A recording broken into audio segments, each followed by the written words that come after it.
Hello everyone, नमस्कार दोस्तों। मेरा नाम है आलोक वाजपेयी और आप लोग जुड़ चुके हैं इस समय इंडिया के number 1 study channel wifi study पर। और आज की क्लास में ये रिकॉर्डेड क्लास है आपकी, और इस क्लास में हम लोग कुछ ऐसे महत्वपूर्ण प्रश्न डिस्कस करने वाले हैं जो आपके सभी एग्जाम्स के लिए बहुत महत्वपूर्ण साबित होने वाले हैं।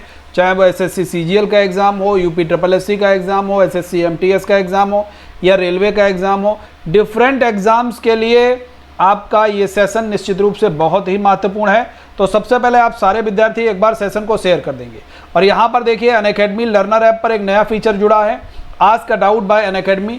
यानी कि अब आपके पास में अगर कोई डाउट है किसी प्रश्न को लेकर के, चाहे आपने अनअकैडमी के किसी प्लेटफॉर्म पर अगर वो प्रश्न पढ़ा है या आपके पास कोई अन्य प्रश्न है, तो आप लोग तुरंत यहाँ पर एक इमेज बना करके क्रॉप करके सेंड करोगे, इंस्टेंट आप लोगों को यहाँ पर उसका आंसर जरूर मिल जाएगा।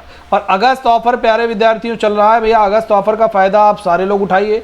अगस्त ऑफर के अंतर्गत सब्सक्रिप्शन लेने पर आप सभी विद्यार्थियों को एसएससी 1 ईयर का सब्सक्रिप्शन लेने पर 3 महीने फ्री सब्सक्रिप्शन, 2 साल का लेने पर 6 महीने, और कॉम्बो एसएससी बैंक लोगे तो 1 साल पर 6 महीने और 2 साल पर 12 महीने का फ्री सब्सक्रिप्शन मिल रहा है। और आप हमारा रेफरल कोड भी लगाइए ABSIR10, इससे आप लोगों को डिस्काउंट भी मिलेगा। मैं एक बार यहाँ पर फिर से लिख देता हूँ स्पष्ट रूप से, ABSIR10, ये अगर आप लोग कोड लगाओगे इससे आप लोगों को डिस्काउंट भी निश्चित रूप से मिलने वाला है। तो भैया रेलवे प्राइस हाइक हो रहा है, तो इसलिए हाइक होने से पहले आप सभी के सभी विद्यार्थी जितने लोग जुड़े हुए हैं, रेलवे प्राइस हाइक होने से पहले आप सभी लोग सब्सक्रिप्शन जरूर प्राप्त कर लेंगे। कॉम्बैट हो रहा है एवरी संडे को 12 बजे, इसमें भी आप लोग जरूर जुड़िए और ABSIR10 कोड लगा करके आप लोग इनरोलमेंट कीजिए। फ्री में इनरोलमेंट होगा, शानदार जानदार प्राइस भी आप लोग जीतिए। ठीक है, कोड को देखिए, कैपिटल लेटर में आप सभी लोगों को ABSIR10 कोड का प्रयोग करना है और डिस्काउंट भी आप लोगों को निश्चित रूप से मिलेगा। पहला सवाल है, नाथपा झाकरी ये किस नदी पर बांध स्थित है? परुष्णी, रावी, झेलम या इनमें से कोई नहीं। अब देखो यहाँ पर एक बात का बड़ा ध्यान देना, वैदिक काल में जो रावी का नाम था वो परुष्णी था। ठीक है, याद रखना है, अगर रावी नदी का प्राचीन काल में नाम पूछा जाएगा तो परुष्णी हो जाएगा। झेलम का वितस्ता नाम हो जाता है। झेलम का क्या नाम हो जाता है भैया? वितस्ता हो जाता है। ठीक है, याद रहेगा। तो नाथपा झाकरी आपकी किस पर हो जाती है? इनमें से कोई नहीं। आप लोगों को बताना है कि भैया ये नाथपा झाकरी जो है ये किस नदी पर बांध स्थित है। फटाफट आंसर करोगे भाई जल्दी से। नाथपा झाकरी जो बांध है वो आपका किस नदी पर स्थित है? तेजी से आप लोग बच्चे आंसर करिएगा। ठीक है, अब यहाँ पर अक्सर पूछा जाएगा रावी नदी, तो रावी नदी पर एक थीन बांध स्थित है, याद रखिएगा। कौन सा बांध स्थित है?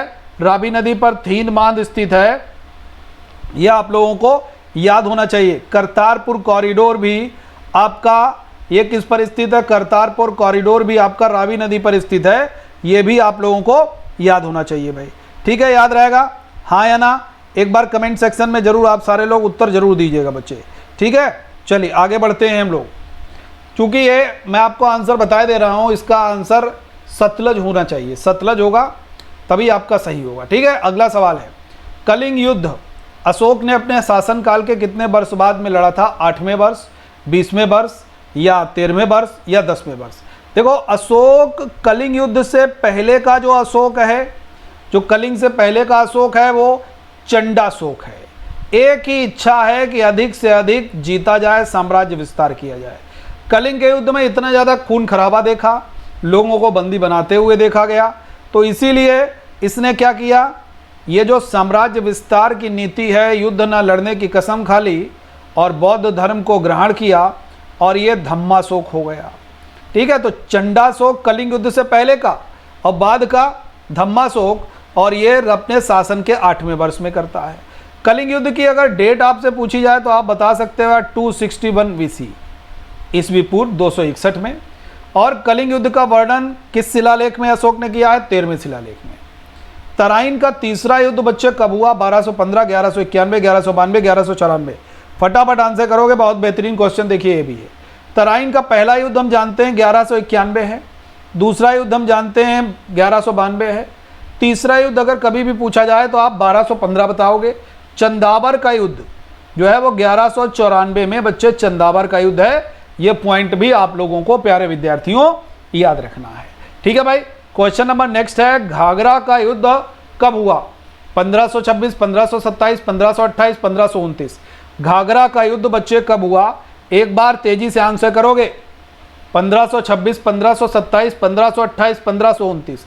देखिए 1526 पानीपत पहला युद्ध, 1527 खानवा का युद्ध, 1528 बच्चे चंदेरी का युद्ध, और 1529 जो है वो आपका हो जाता है घाघरा का युद्ध। तो आंसर क्या हो जाएगा?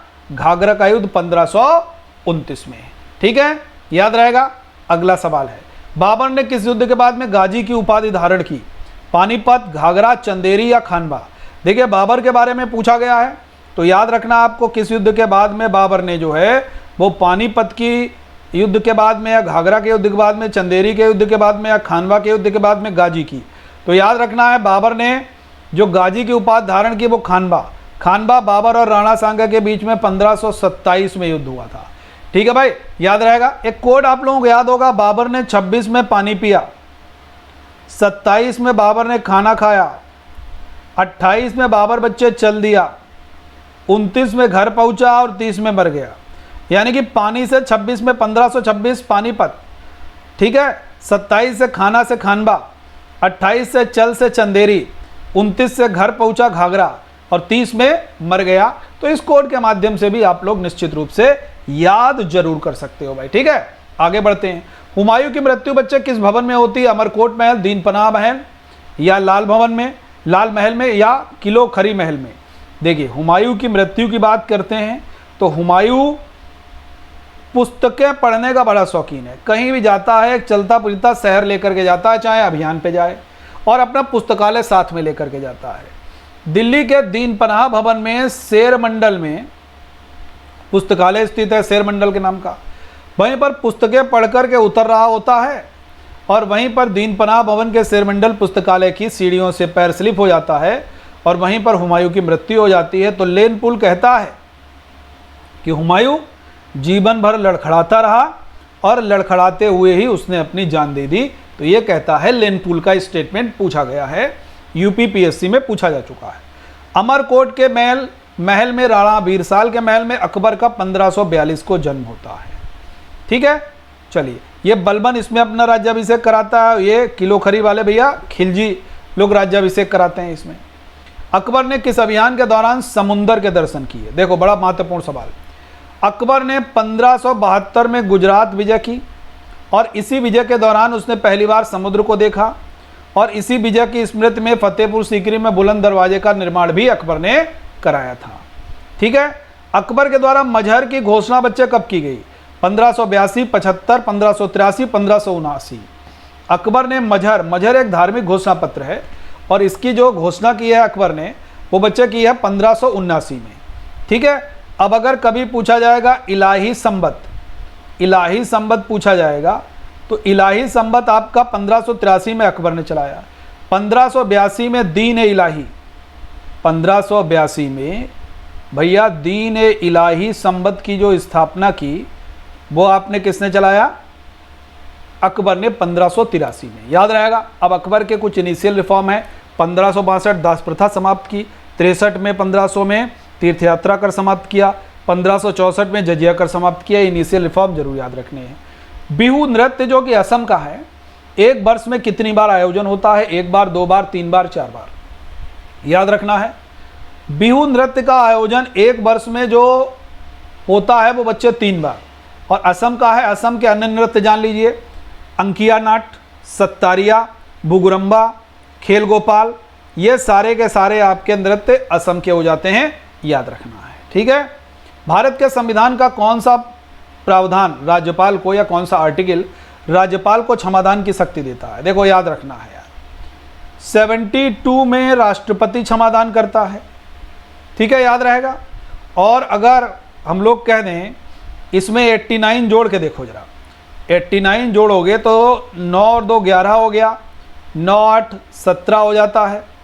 ठीक है, तो यहाँ पर ये कॉन्सेप्ट नहीं लग रहा है। ठीक है, यहाँ पर ये कॉन्सेप्ट नहीं लग रहा है 79 और 89 और 90 वाला। अगर मैं 79 जोड़ूँ तब तो बिल्कुल भी नहीं होगा। देखो कैसे, 72 है, 79 जोड़ो, 11, 7, 14 और 1 15, बिल्कुल ये भी कॉन्सेप्ट नहीं लग रहा है।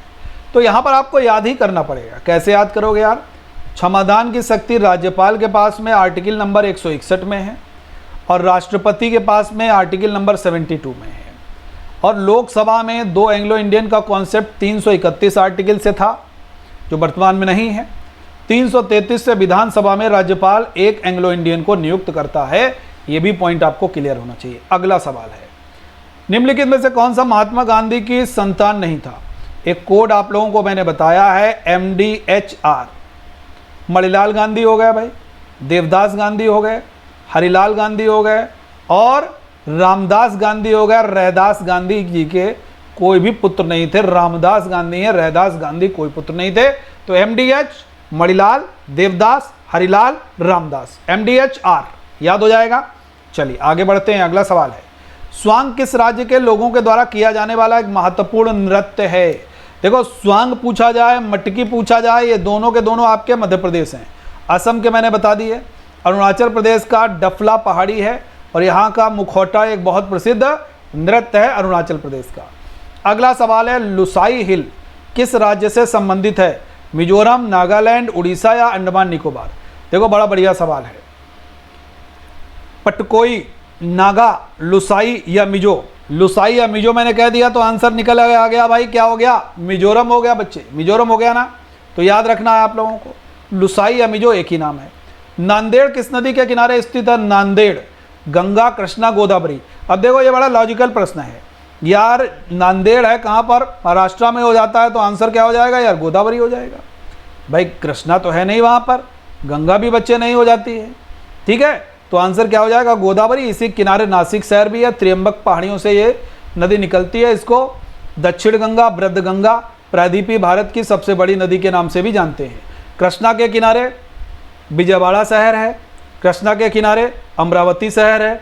गंगा पूछा जाएगा, भारत की सबसे लंबी नदी 2525 किलोमीटर, लेकिन भारत में विस्तार 2510 किलोमीटर का भारत में विस्तार पाया जाता है, ठीक है। तो ये बच्चे हमने कुछ ऐसे प्रश्न आप लोगों के सामने यहाँ पर रखे हैं जो आपके विभिन्न एग्जाम्स के लिए बहुत महत्वपूर्ण है। कल इसका मॉर्निंग में ही आप लोगों को पार्ट 2 भी रिकॉर्डेड मोड में मिल जाएगा। अगर आप तैयारी कर रहे हैं UPSSC की, SSC CGL की, तो ये सारे के सारे प्रश्न आपके लिए बहुत महत्वपूर्ण है। तो आप सारे लोग जरूर इन प्रश्नों को पढ़िएगा, देखिएगा और शेयर जरूर कीजिएगा अधिक से अधिक। और देखिए अनअकैडमी के इस फीचर का लाभ जरूर लीजिए। Ask a doubt bye Unacademy. आप लोग करना क्या है, अनअकैडमी लर्नर ऐप पर एक नया फीचर है। अगर कोई डाउट है, कोई प्रश्न है मन में, कहीं आपने पढ़ा है नहीं उत्तर मिल रहा, कई जगह सर्च किया, तो आप लोगों को करना क्या है प्यारे विद्यार्थियों, सीधे इमेज बनाइए, क्रॉप कीजिए, सेंड कर दीजिए, इंस्टेंट उसका आंसर आप लोगों को मिलेगा, ठीक है। अगस्त ऑफर आप लोगों के लिए चल रहा है, तो भैया सब्सक्रिप्शन लीजिए। AB सर 10 कोड लगा करके आप सारे लोग सब्सक्रिप्शन करोगे। रेलवे प्राइस हाइक होने वाला है, तो इसलिए प्राइस हाइक होने से पहले AB सर 10 कोड लगाइए और फटाफट आप सारे लोग सब्सक्रिप्शन कीजिए। SSC कॉम्बैट में भी आप लोग इनरोलमेंट करना नहीं भूलेंगे। AB सर 10 कोड से निःशुल्क तरीके से इनरोलमेंट होगा। सेशन अच्छा लगा हो, प्रश्न अच्छे लगे हो तो भैया लाइक जरूर कीजिएगा, शेयर जरूर कीजिएगा और चैनल को सब्सक्राइब जरूर कीजिएगा। Okay, thank you everyone. जय हिंद, जय भारत। बढ़िया से रहें, सावधान रहें, सतर्क रहें, सुरक्षित रहें, मन लगा करके पढ़ते रहें। Thank you everyone, thank you.